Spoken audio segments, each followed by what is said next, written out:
Chances are, if you're a regular CBS 4 viewer, you've heard the name before. Phil Curry? Phil Curry reporting. And Phil Curry, our weather watcher from Franktown. He's a former U.S. Navy pilot, now captain for his company's aviation division, Franktown resident, and of course, a weather watcher. What makes Phil's knowledge of the atmosphere so complete is that he doesn't just report from the ground.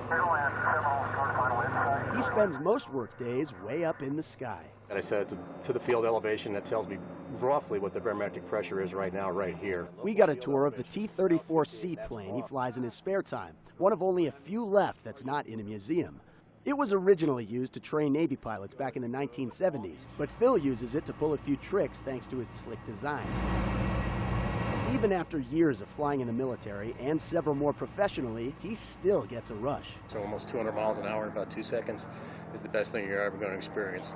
And you're just hanging on. When that thing goes, you could shut off the engines, you could put the brakes on, you're still going off the end of the deck.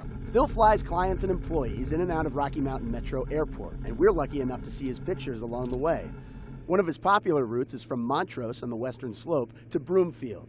This gives a vantage from several thousand feet above the Elk, Gore, and Front Range mountains. But this flight path can bring a rough ride if a mountain wave forms west of Denver. The air is changing, and it's changing very fast. And usually I just hang on because it's either going to start to drop and get very turbulent or rise and get very turbulent, very, very quickly. It happens when fast westerly winds get pushed up and over the Continental Divide, sometimes over 100 miles an hour. It will push us up drastically and increase the airspeed like you wouldn't believe, and it is. The plane is actually surfing that wave. Phil's time in the military service showed him what real turbulence can do to a plane. His worst encounter happened over the Atlantic Ocean on a flight from Iceland to Scotland. We hit severe turbulence at 30,000 feet, and we were plus or minus 2,000 feet in just seconds. One of our crewmen broke his leg when he hit the seal and then came right back down to the floor because it was so violent. Phil's photos and reports from the air definitely make him stand out, but remember, all it takes is a ruler, a rain gauge, and a thermometer.